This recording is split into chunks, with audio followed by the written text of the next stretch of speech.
মালিক সভাপতি মহারথী বাবু খাজা পেতে অর্থাৎ শাল পরি এবং মোমেন্টো দিয়ে সম্মান জানালেন। আমাদের সকলের প্রিয় নেতা ট্রাক মালিকের নেতা federation of West Bengal truck operator অ্যাসোসিয়েশনের সাধারণ সম্পাদক সজল ঘোষ মহাশয়কে।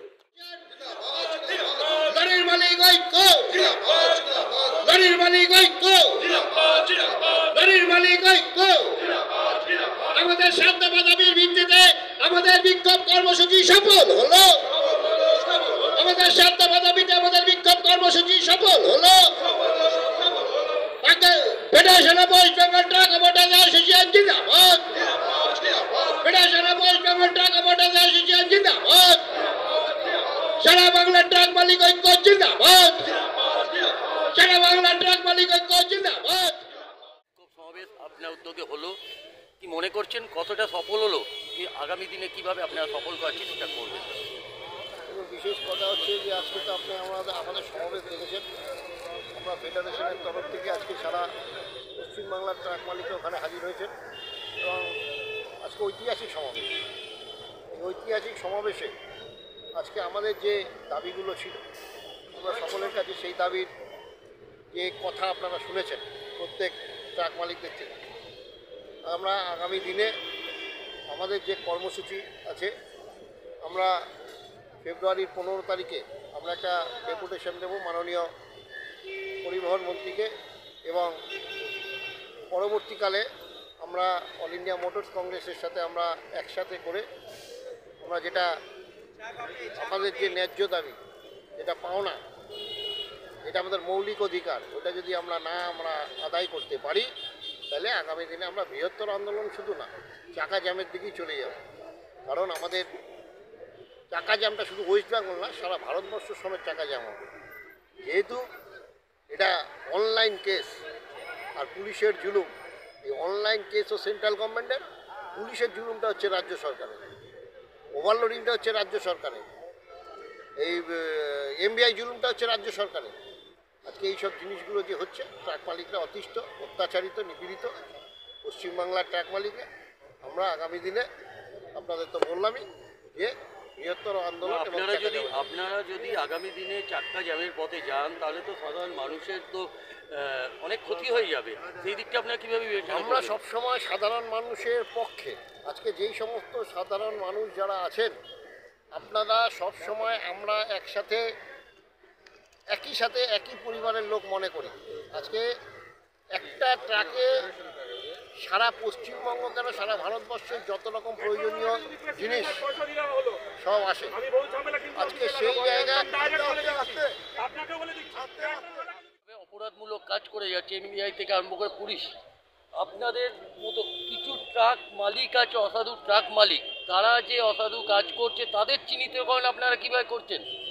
আমরা নিশ্চিতভাবে তাদেরকেও চিহ্নিতকরণ করছি এবং আমরা তাদের সঙ্গে কোনো প্রকারের যোগাযোগ রাখছি না এবং তাদের গাড়ির নাম্বার সহকারে, মালিকের নাম্বার সহকারে ইতিমধ্যে আমরা সরকারের দ্বারস্থ হয়েছি এবং আগামীতে তাদের বিরুদ্ধেও আমাদের আন্দোলন এখনও আসে, ভবিষ্যতেও থাকবে। এবং যে সমস্ত পুলিশ প্রশাসন এমবিআই এর একাংশ, সকলে নয়, এনাদেরকে সহযোগিতা করে রাতের অন্ধকারে ওভারলোড চালাচ্ছেন, তাদের বিরুদ্ধে আমাদের আন্দোলন রয়েছে এবং সরকারের সাথে আমরা কথা বলেছি। সরকারের পক্ষ থেকে জানানো হয়েছে সেই সমস্ত পুলিশ প্রশাসন এবং এমবিআইদেরও নাম দেওয়ার জন্য, সেগুলো আমরা নিশ্চিত সেগুলো দেব না। দেখা যাচ্ছে আজকে যখন আপনারা এখানে বিক্ষোভ সমাবেশ করছেন একটা রানী রাসমণি রোডে, অপরদিকে আমাদের সূত্র মারফত আমাদের কাছে খবর আসছে যে আপনারা যে সময় করছেন সেই সময় পুলিশ আপনাদের ড্রাইভারের থেকে আপনারা ডিমান্ড করছে, কি বলবেন আজকে? অত্যন্ত নিন্দনীয় ঘটনা, কারণ একটা শ্রেণীর পুলিশ এবং এমবিআইরা তারা নিজেদের বেতনের টাকা কখনোই খরচ করতে চায় না। ট্রাক মালিকরা ওনাদের মানে একেবারে হাতের মোয়া হয়ে গেছে, যখন পয়সা লাগবে তখনই ধরে, পয়সা ছাড়া কিছু বুঝছে না। তাদের বিরুদ্ধে আজকেও খবর এসছে আমাদের কাছে, আমরা তারও নাম ঠিকানা নিয়ে সেই সমস্ত পদাধিকারীকে এগেনস্টেও আমরা সরকারের কাছে আমরা যাচ্ছি। আপনার নামটা? উৎপল কুমার রায়, অর্গানাইজিং সেক্রেটারি ফেডারেশন। এবং যেভাবে টাকা তোলা হচ্ছে তারই বিরুদ্ধে আজকে এই জনসমাবেশ, কি মনে করছেন কতটা সফল হবে বলে এই সমাবেশ থেকে? এইটা সফল করাতে গেলে একটাই দরকার, শুধু রানী রাসমণিতে আমাদের একটা মিটিং করে সফলতা পাওয়া যাবে না। জেলায় জেলায় জনমত তৈরি করতে হবে এমনভাবে যে মানুষের চাপে জনগণের মানুষের উপরে তো কিছু হয় না। পরিবহন যেটা আমি বলার চেষ্টা করলাম ওখানে আপনারা শুনেছেন যে শুধু ট্রাক ডেকেছে বলে ট্রাক থাকলে হবে না, বাস, মিনি বাস, ট্যাক্সি সবাই মিলে সব পরিবহনে যারা এর উপরে ব্রেড অ্যান্ড বাটার জড়িত, নিজের পরিবার না, একটা কমার্শিয়াল গাড়ি মানে তার সঙ্গে 5টা এমপ্লয়মেন্ট জেনারেট হয়। সরকার লক্ষ টাকা ট্যাক্স পায়, ইন্স্যুরেন্স কোম্পানির ব্যবসা চলে, গাড়ির ব্যবসা চলে, পাম্প চলে, সব একটা গাড়িকে বেস করে। তো এইটাকে যদি অক্সিজেন দিয়ে ঠিকঠাক বাঁচিয়ে রাখা না যায় তাহলে কিন্তু হবে না। করোনার পরে কিন্তু আমি স্ট্যাটিস্টিক দেখুন কমার্শিয়াল বাজার কিন্তু অনেক ডাউন হয়ে পড়ে গেছে। আজকে যে ব্যাঙ্কগুলোর কথা বলছি, আমি ব্যাংকের টাকা আমরা কখনই দেবো না, গাড়ি না চললে কোথা থেকে দেবো? গাড়ি সব যে অন্তরে পড়ে আছে, রাজ্য সরকার গতদিন দেখে নিয়ে জানুয়ারি মাস এবং ফেব্রুয়ারি মাস সুচিন্তিতভাবে আমাদের ট্যাক্সের কিছুটা কনসেশন করেছে, কোনো ফাইন লাগবে না, পারমিট হবে। এটা একটা সাপোর্ট ডেফিনেট, কিন্তু এই সাপোর্টটা সাময়িক সাপোর্ট হবে। লংসাইড সাপোর্ট নিতে গেলে বর্ডারে যে গাড়িগুলো আসছে, খাবার গাড়ি, যে ডিমের কথা বলা হচ্ছিল, শুধু ডিম তো নয়, খাবার গাড়িতে যদি তাদের ধরে টর্চার করা হয়, অটোমেটিক ট্রান্সপোর্টেশনের কস্ট বাড়লে জিনিসের দাম বাড়বে, পাবলিক এফেক্টেড। তাই আপনাদের মাধ্যমে মানুষ যারা আমাদের কথা শুনতে পাচ্ছেন তাদের সবাইকে আপনারা, এটা আমাদের সামগ্রিক লড়াই, সবার জন্য লড়াই, প্রত্যক্ষ বা পরোক্ষ আপনাদের সবাই এটাতে এফেক্ট হবে।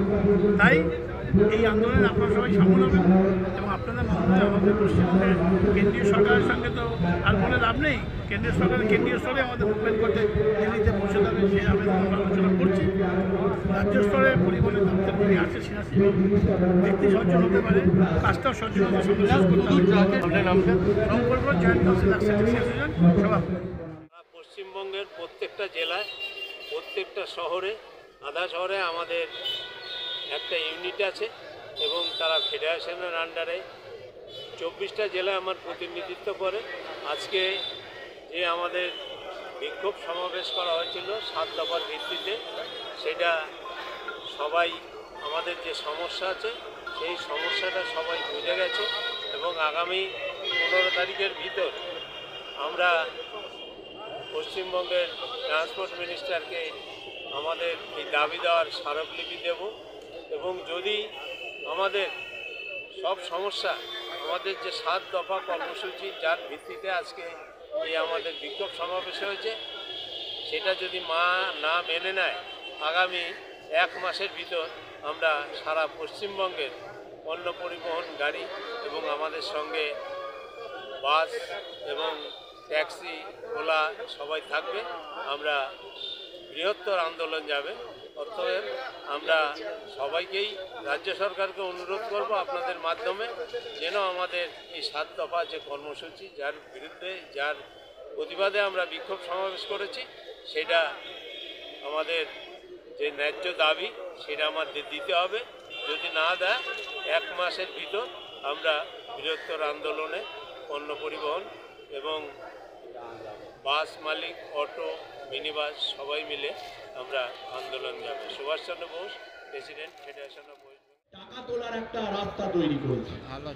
এই টাকা তোলা কি না, ট্রাক মালিকরা হচ্ছে এটিএম কার্ড, তাদের যখন যেরকম ভাবে চাইবে টাকা তারা দেবে, কারণ আমাদের ব্যবসাটা হচ্ছে অস্থায়ী সম্পত্তি। আমি 30 লাখ টাকা দিয়ে একটা ব্যবসা করছি, একটা ট্রাক কিনেছি বটে, আমাদেরই সকলের, আপনার আমার সকলেরই একটা অপমান। 1 মাস ব্যাপী আপনারা দীর্ঘ কর্মসূচির মাধ্যমে আজ এই 29 জানুয়ারি আপনারা এখানে উপস্থিত হয়েছে। বিভিন্ন জেলায় বিভিন্ন সরকারি মাধ্যমের কাছে আপনারা গণ ডেপুটেশনের মাধ্যমে আমাদের এই দাবি আপনারা নিয়ে গেছেন। আজ অনেকদিন ধরেই চলছে, আমাদের আরো বেশ কিছুক্ষণ এই সভা চলবে। আমরা সব শেষে সভাপতি এবং সম্পাদকের শেষ করে বক্তব্য শুনে তবেই আমরা। নমস্কার, যদি কিছু বলে থাকি এবং আপনারা আজকে থেকেই গিয়ে যে যার নিজের এলাকায়